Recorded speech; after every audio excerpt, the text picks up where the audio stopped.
নমস্কার বন্ধুরা, কেমন আছেন সবাই? আমার আরেকটি নতুন ভিডিওতে আপনাদের স্বাগত জানাই। আজ রবিবার, বেলা প্রায় 11টা বাজে। এই কারণে আপনাদের শুভ সকাল বললাম না।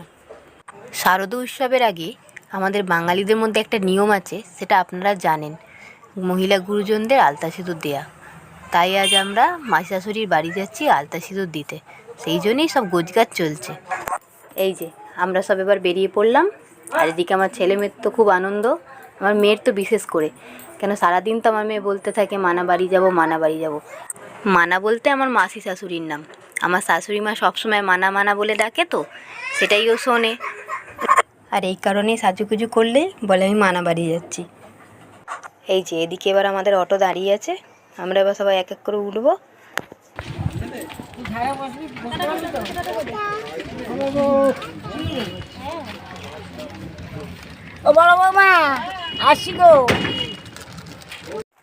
প্রতি বছরে আমরাই যাই, খালি এবছরেই আমার শাশুড়ি মা আর মামা শ্বশুর যাচ্ছেন।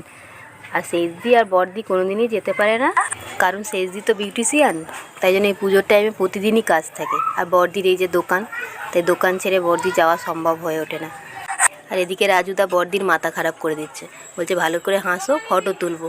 বড়দির সাথে রাজুদা খুব ইয়ার্কি মারে। এদিকে মেজদা বাবুকে রাগাচ্ছে, বলে তোকে যেতে হবে না, তুই নেমে পড়তে আমার সঙ্গে থাকবি। এই যে আমাদের অটোটা এবার ছেড়ে দিল। জানেন তো, মাঝ রাস্তায় একটা গন্ডগোল হয়ে গেল। খানিকটা গিয়ে আমার মনে পড়েছে বাড়িতে আমি একটা জিনিস ভুলে এসেছি। সেই আবার রাজুদাকে ফোন করা হলো। সে তো বাড়ি চলে গিয়েছিল, আবার সে আমাদের বাড়িতে গিয়ে জিনিসটা নিয়ে আমাদের দিয়ে এলো। আর এদিকে আমার মেয়ের বকবকি শেষ হচ্ছে।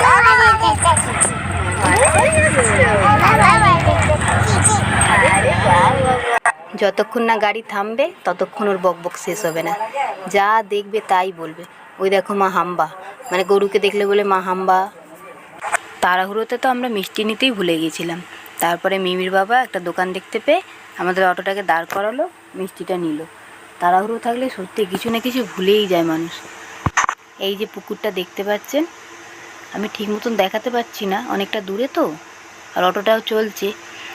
পুকুরটাতে প্রচুর মাছ। এই দেখুন, এই যে আমরা মাসিমার বাড়ি চলে এলাম। তুমি এদিকটা ধরো ফোনটা। এখানে রাস্তাটা একটু খারাপ, তো একটু বলা ভুল হবে, অনেকটাই খারাপ। ওই জন্য আমার শাশুড়ি মাকে ধরে ধরে নিয়ে যেতে হচ্ছে। এই যে দেখুন কত এবড়ো খেবড়ো হয়ে আছে। মাত্র একটা স্টেশনের দূরত্ব, তো পরিবেশের মধ্যে কত তফাৎ দেখুন। আমাদের ওখানটা কত হই হুল্লোড়, আর এখানটা কত নির্জন, একদম শান্ত প্রকৃতি। আর এইদিকে আমার ছেলে মেয়ে এত আনন্দ পেয়েছে যে দৌড়ে দৌড়ে চলে এসেছে। আমরা এখানে আসার জন্য যেরকম উদ্গ্রীব হয়েছিলাম, সেরকম ওনারাও যেন আমাদের অপেক্ষায় ছিল। গিয়ে গেটের সামনে দাঁড়াতেই তড়িঘড়ি করে গেটটা খুলে দিল। আসো, তা খুলে। এই হলো আমাদের মাসি শাশুড়ি, আর উনি হলো ওনার যা, মানে আমাদের জেঠিমা। এই যে মাসি শাশুড়ি হাসছে, বলছে তুই কী করছিস পাগলের মতন, ভিডিও করছি বলে হাসছে।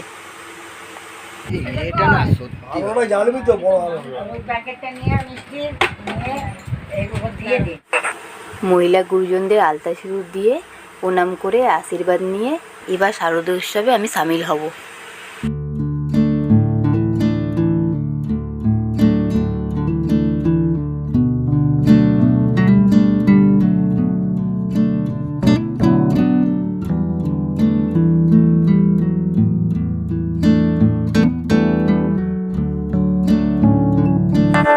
মেয়ের এখানে আসলে একটাই খেলা, সিঁড়ি দিয়ে 3 তলায় ওঠা, আবার নামা, আবার ওঠা। আর তার সাথে সাথে আমাকে নয় ওর বাবাকে থাকতে হয়। ও তো একদম ছোট, কোথায় পড়ে পড়ে যাবে। জানেন, এখানে আমি এতবার এসেছি, তবুও যেন ছাদে উঠলে চারপাশটা দেখলে যেন পরিবেশটা অজানা লাগে। টবে সারি সারি গাছ আছে ঠিকই, কিন্তু যত্নের বড় অভাব।